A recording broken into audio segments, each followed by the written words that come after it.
In this video, I'm just going to go through the eView requirements for question 1 in the week 9 practice questions. Depending on how long it takes, there might be a sequence of videos to do this. So the first thing we have to do in eViews is to actually import the data. So it's saved currently in an Excel workbook. I'm going to bring it into eViews by going File, Open, and then Foreign Data as Work File. I then need to find the Excel workbook on my computer.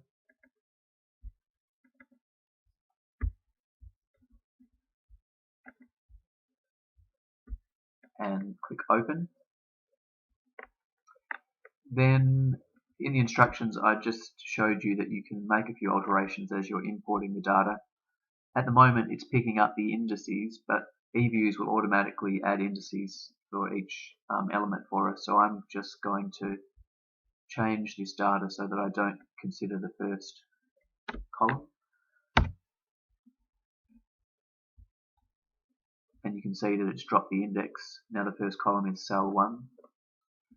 We've called this a variable.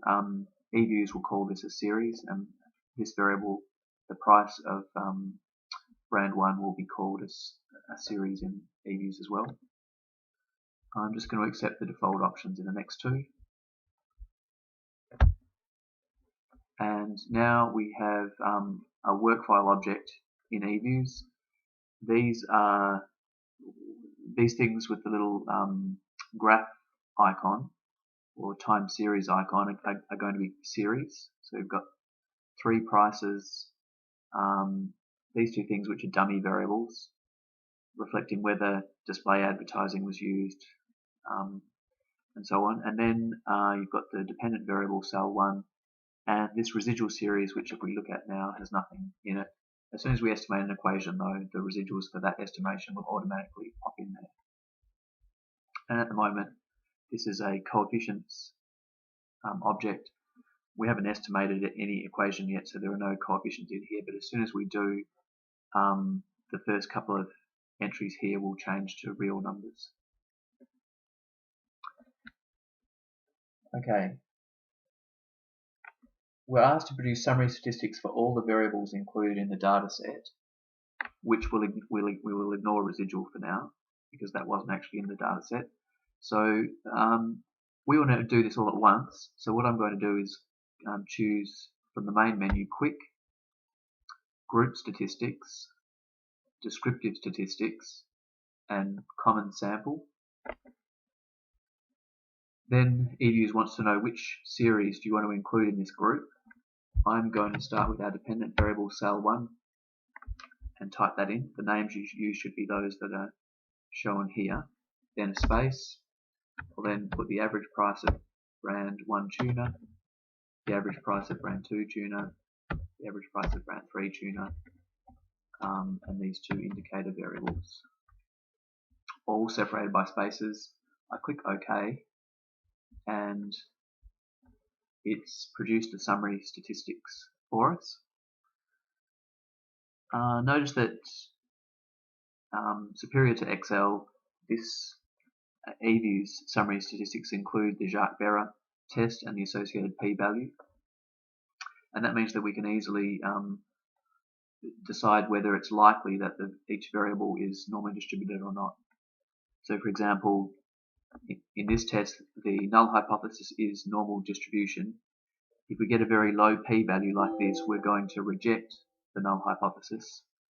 So let's say if we're using a 5% significance level, if we get a p-value less than that, we'll reject the null hypothesis of normal distribution.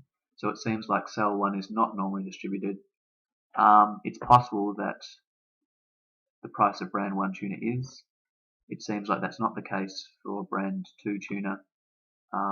It seems like it's not the case that any of these last 3 variables are normally distributed. I will name this group to save it. I'll accept the default here, group 1. And now you'll see that a new icon and object popped up here for this group. I'll close that now though. Then the next thing we're asked to do is to produce a histogram for the cell1 variable. Now to do this, we can go to Quick, the main menu, Quick, Series Statistics, Histogram, and Data. The series name we're interested in is cell1, and there we have the histogram with some summary statistics. It doesn't look normal. It looks to be have some positive skew because the tail is heading out in the positive direction. This is confirmed by the actual skewness statistic, which is close to 2. And it also has a lot of kurtosis. If we subtract 3 from that, we could compare it to the normal distribution, which has a kurtosis of 3.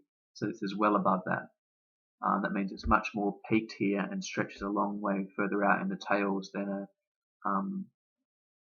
a similar normal distribution would do. And the Jacques-Berer test also confirms this.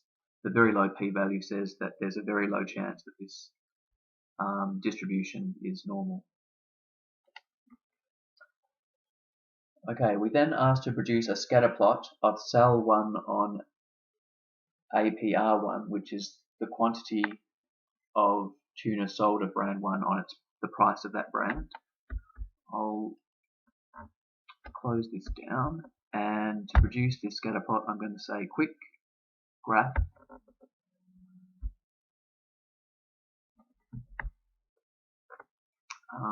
so EViews wants the X that one first, so I'll put APR1 space cell1. Okay. Now I want a scatter plot. Here I could choose whether I wanted to fit a line. So for example a regression line, but I don't want to here. I just want to visualize the data, so I'm going to press OK. And there is our scatter plot. Notice that the variable or the series that I wrote first has been shown on the x-axis and the second series on the y-axis. From looking at this scatter plot, we can see that there seems to be a negative relationship or an inverse relationship between price and quantity. And that is that as price increases in this direction, quantity is tending to go down. And that's as the law of demand would suggest would be the case. The next thing we're asked to do in question 4 is to estimate a linear model using only the 3 price variables. And the dependent variable is the quantity demanded of the brand 1 tuna. So to do this, well in fact I'll save this graph. Now this graph is actually a view. Yeah, I'll name it graph 1, just accept the default. So there was half a sentence earlier that you have to completely disregard. Now we see that having named it, I have this graph icon appear with the name graph 1. I could have chosen a more descriptive name if I'd wanted to. Okay, I'll close that down now. And we now want to estimate an equation. To do that, I'm going to go to the main menu, Quick, Estimate Equation, specify the equation, and here I want my dependent variable, cell1, or to be cell1. I want to have an intercept constant, so I'll type a C. Then the explanatory variables that I want to use are APR1 space APR2 space APR3. And I'll accept the default setting, which is to use the least squares method to estimate this equation, and using the full set of sample data, and click OK. And there are our results. Now with these results, this is the sort of like summary output. We can also view this different representations of this data. So this is the command that I just asked it to, or the equation I just asked it to estimate. Here's the general specification, and down here is the fitted equation.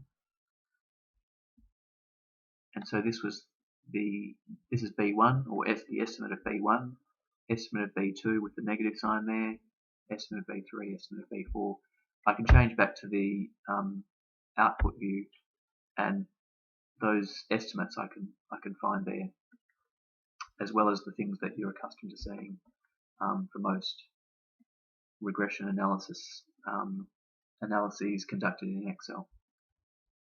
Okay, I'll stop this first video there at the end of question 4, and we will then continue in another video.